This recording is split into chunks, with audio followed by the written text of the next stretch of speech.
Hey, welcome back everyone. It is now the middle of August of 2022, and we're just a couple of weeks out from Star Wars Andor, as well as the setup for The Bad Batch Season 2, Tales of the Jedi, and a whole lot more to arrive for the new Star Wars universe by Jon Favreau, Dave Filoni, etc. in 2023. This is Mike Zero. Make sure to subscribe if you're new to the channel for future Star Wars updates. Also, by the way guys, make sure to drop a thumbs up on this video to support the channel. I thank you all so very much for the kind support. It is greatly appreciated. Now, one thing about the new Star Wars universe is that a lot of Star Wars fans around the world have been very much invested in what Favreau and Filoni currently have planned for all of these new characters and returning Legends characters that will be made canon. And let's not forget about the live-action iteration of Ezra Bridger and, of course, Sabine Wren and Hera Syndulla, a lot of other characters from Rebels becoming live-action form in the Ahsoka Tano show. So that's another thing to look forward to next year. So on top of all of this, what's really all the more exciting has a lot to do with the fact of what Favreau and Lucas are up to behind the scenes with a specific Star Wars project. Now, you guys may recall that a couple of weeks ago we talked about this, that Jon Favreau got this big-time promotion over at Lucasfilm that pretty much made him the president of the company. He's calling a lot of shots on all of the creative process of all these different shows, movies, the books, the comics, and the video games. I mean, you name it. The only things that he does not have control over, and let's be honest here, is skeleton crew. Now, at least with the Acolyte, it's pretty much split up 50-50, where Lucas and Favreau have a lot of power over that. A total of 5 episodes out of the other 4 that Kathleen Kennedy has control of. And that's pretty much, the limit, Everything else they have a lot of control over moving forward, and that's going to really show a light at the end of the tunnel without a doubt. Now, with that being said, with both Jon Favreau and Dave Filoni getting ready to begin work on The Mandalorian Season 4 for the fandom, Disney is also prepared to make some big announcements by this fall at D23 and Disney Plus Day. Now, it's described that recently George Lucas and Jon Favreau recently got more power over the Acolyte TV show and are in control of a total of 5 episodes, like I say, while Kathleen Kennedy is in control of 4 as of right now. However, one of the big changes and things that Lucas recently did was that he had actually forced Leslye Headland to erase a major storyline for the Acolyte TV show that involved the story of a Jedi God, and that he is replacing that with a different story, an entirely different story, that will be implemented into the Acolyte series. Now, of course, it's described that the story that Lucas got Leslye Headland to erase from the script was a full-on origin story of the Wills, who created the Jedi God character named Maeve.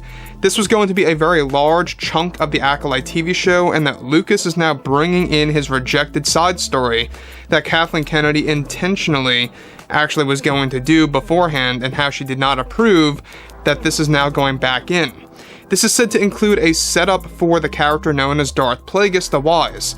Now, it's known that, of course, that the world of Scipio is going to be placed into the Acolyte now, the home world of the species known as the Moon, who Plagueis is actually going to play a big role in one of the 5 episodes that Lucas and Favreau have created power over. Now, the setup for Darth Plagueis and its story is now being written by Leslye Headland, with the supervision of George Lucas and Jon Favreau behind the scenes. It's currently unclear how involved Plagueis will be in the Acolyte, but they are teasing him in the story in replacement of the other Jedi God story that Lucas got erased from the plot of the show. Kathleen Kennedy is very unhappy about this massive change, since she wanted to tell an origin story of the character dubbed Maeve. Now, before I get to the next thing here, I just want to point things out here that it's pretty obvious why Lucas would want to insert Darth Plagueis into the Acolyte TV show to make things more interesting. It makes a lot of sense. The reason being is this. The Acolyte is going to take place at the very end of the High Republic. Now, as you all know, the end of the High Republic takes place roughly speaking, 70 to 80 years, maybe in that range of 50 to 80 at most, but 50 to 80 years, let's say, alright? That's pretty much the maximum range of how far out it is from the Phantom Menace. And within that range is a story about Palpatine and Plagueis. Now, they're beginning to set things up with the Acolyte series, and we talked about this as well the other day, that there is going to be an anthology show, which we're going to get into in just a second more, called The Circle of the Wills, that will be announced next year. That's going to be an anthology show, one episode of which is going to feature the downfall of Palpatine and becoming a Darksider and being manipulated by Plagueis and whatnot, and also the downfall of Plagueis by the hands of Palpatine. We're going to be seeing a full-on episode about all of that sometime in the future. Now let's get back into this. Now, of course, Lucas, at no surprise, is said to also be teasing Darth Plagueis for the new anthology show, dubbed as The Circle of the Wills.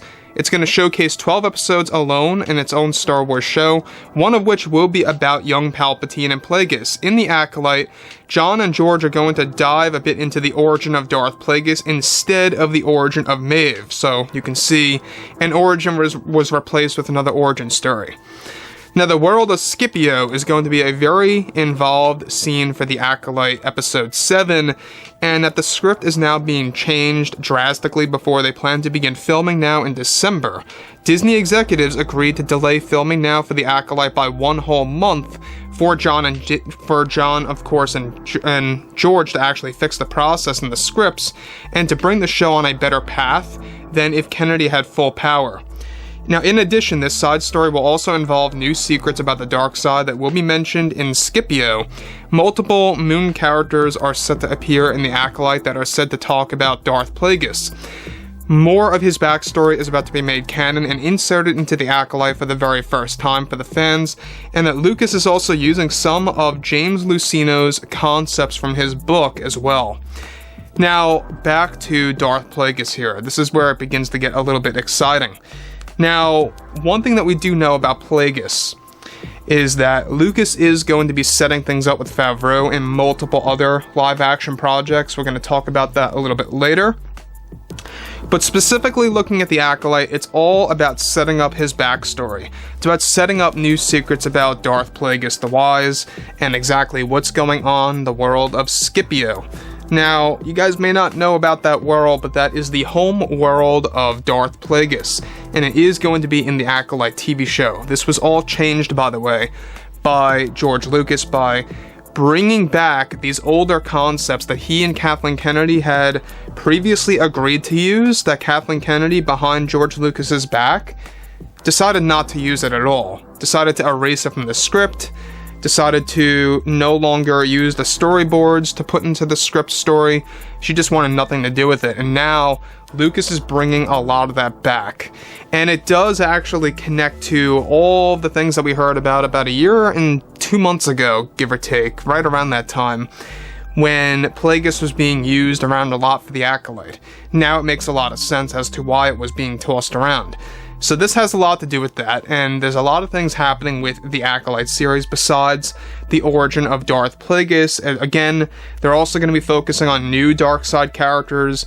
Lucas and Favreau are really on a mission now to making this a darker and grittier story than ever before. Leslye Headland, initially did want to make this dark and gritty, but both Favreau and Lucas really want to make this, dark. We're talking about the darkest Star Wars story there is. So hopefully they can actually salvage the show and rescue it and bring it on the right path. So anyways, guys, drop a comment below. Let me know what you guys have to say about this below in the comments. And if you guys did enjoy the content for today, make sure to drop a thumbs up on this video to support the channel. I thank you all so very much for the kind support, and I'll catch you guys next time.